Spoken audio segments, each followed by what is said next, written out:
What's up, everybody? I'm Apollo. Welcome to another edition of Game Night. This week I'm reviewing Child of Light. I played it on the PS3. Is developed by Ubisoft Montreal.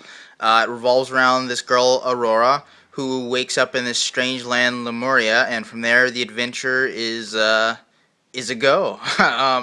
It's a really cool game. It's the animation is beautiful, like pastoral watercolor um, environments and backgrounds, really pretty. Yeah, the environments are great too. A lot of variety in the environments. The soundtrack is terrific throughout. I'm just want to get through like three or four of the small gripes that I had with the game, and then we'll get to the good stuff. Gripe one is that some of the battles, because of the turn-based element of the battles in the game, they do get a bit monotonous, and going through environments where you're trying to avoid an enemy but you can't, and then you have to fight the enemy because it hits you or it sees you or something, or you get too close to it. That gets a little irritating, but that's not really a critique of the game, and I'm not factoring that into my overall score of the game. It's just something with turn-based games that just happens. But another gripe is that there are no life bars on the enemies, and that would have been really helpful. Just because, but the battles do tend to drag on sometimes. And you have no idea how much longer the battle's going to get. I mean, the enemies will start to like wilt, and their posture will like get tired to show that they're like getting close to death, but even that sometimes lasts forever, so life bars would have been helpful. Um, Another thing, what was I gonna say?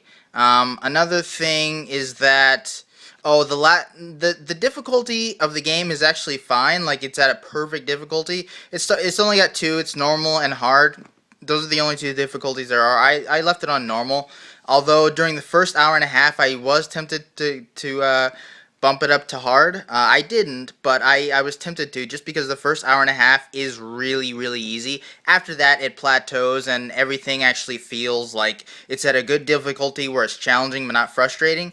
But that's just that first hour and a half. And then at the last four big battles of the game, the battles late in the game, they are quite the opposite. They are maddeningly, like stupidly so, difficult. They are really difficult. I mean, there's one fight with a troll and like two hound things, and that battle took me 30. It took me 30 attempts. 30 attempts.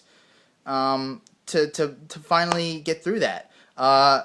Whereas basically every other battle in the game took me only one try to defeat the enemies.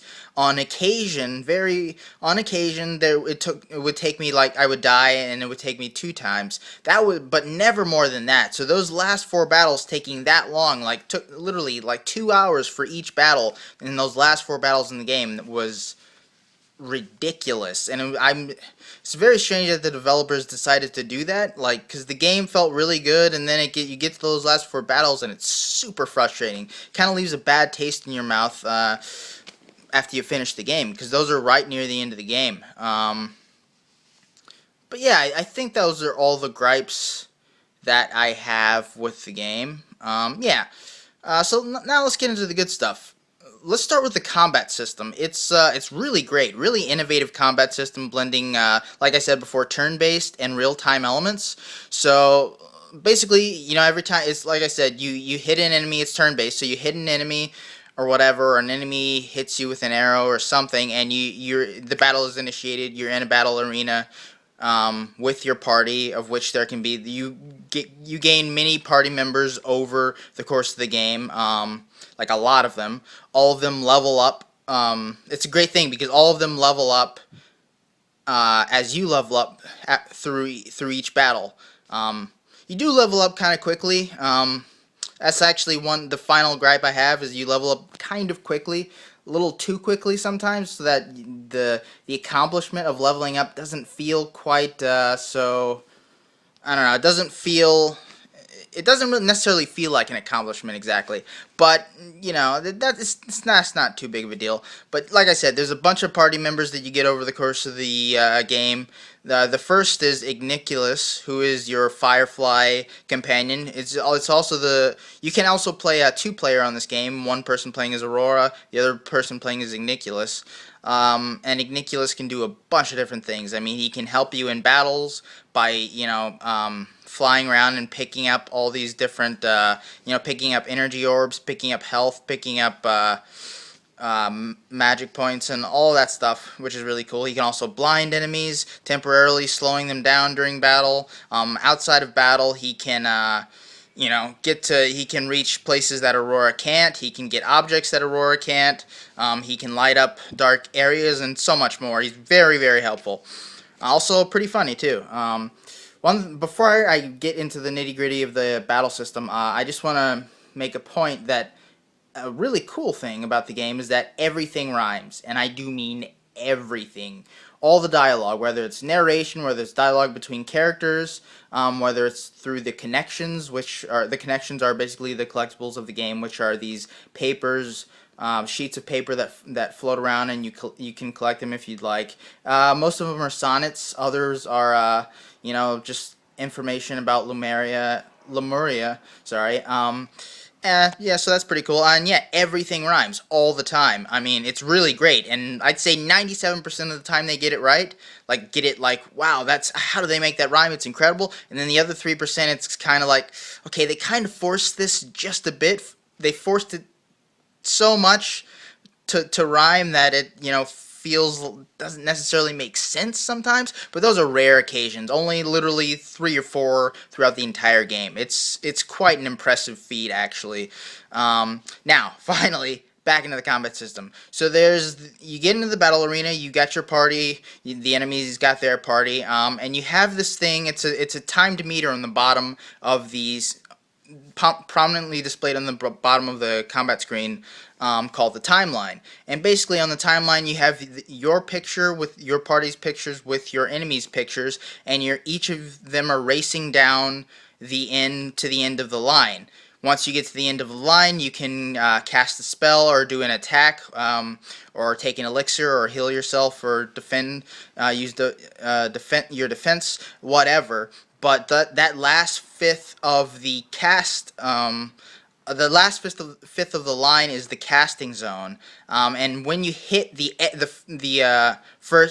of that, you can choose whatever spell you're gonna do, whatever attack you're gonna do, and then whoever gets to that first, whether it's you or your enemies, does their attack, does their defense, whatever. Basically performs the action. That's also where Igniculus comes in. When he blinds and temporarily slows down your enemies, some more than others, he slows them down on the timeline, so you can actually get an edge. There are also quicken and lull elixirs, like you can use quicken elixirs on you and your allies to go faster on the timeline, lull elixirs to slow down your enemies. There's also things like hinder attacks, which slow them down, and paralyzing attacks, which can slow them down. There's a whole plethora of attacks and elixirs and defenses and all these great things, each of them taking from a short amount of time to cast, which means it goes super fast once you're in the casting zone, or a very long time, which means you have to kind of time it properly, because it takes longer to get to that end of the casting zone where you can actually do it, or you can actually perform the action. So you kind of have to time it properly, with where your enemies are. It takes coordination. Like, it took me a few battles to really, more than a few, maybe like 5, 6, or 7 battles to really get the hang of it. But once you do, it feels really good. You're coordinating so many different things on screen. It's pretty incredible. There's also a bunch of different things you can do on the timeline aside from just using elixirs and casting spells and defenses and stuff. Let's say your enemy's in the casting zone. If you're in the casting zone too, and you happen to get to that far into the last bit of it, and you hit the line so that you're able to cast first, you can actually, if your enemy is in the casting zone with you when you perform your action, you can actually interrupt your opponent's casting their casting action, and once you do that, that actually can, depending on what you're using, it can not only damage them, but it will send them back on the timeline, send them backwards, which is awesome. Right, it gives you and your party members a chance to get a get a run up on your opponents. It's really great. Yeah, there's a bunch of different things you can do, including that. Yeah, I mean, it's great. The combat system is by far my favorite part of the game. It's just very innovative, very well done. Let's see. I mean, other things in the game, you get to fly right off. Well, not right off the bat, but you get to fly pretty soon after you start the game, and the flying feels great and weightless, and it just feels terrific. Let's see. You get a map of Lemuria once you reach level 10 with Aurora, which is super easy. Also, the oculi, which are, well, okay, before we get to that, they're each, you as Aurora and all of your party members that you get throughout the game actually get skill trees. So you can upgrade skills as you gain XP for each of your characters. It's really great, and like I said before, your characters level up every time you level up.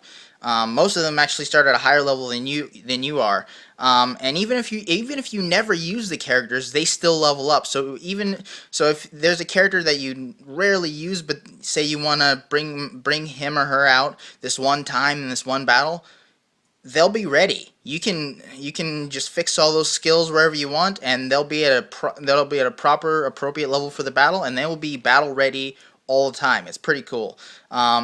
There's also these things called oculi, which are basically enchantments or attachments, whatever you want to call them, that you can attach to your characters, to all of them. Once again, whether it's plus 4 MP or more XP developed during each battle, or gained during each battle, or elemental damage put on melee attacks or whatever. Basically, standard enchantment or attachment stuff in games.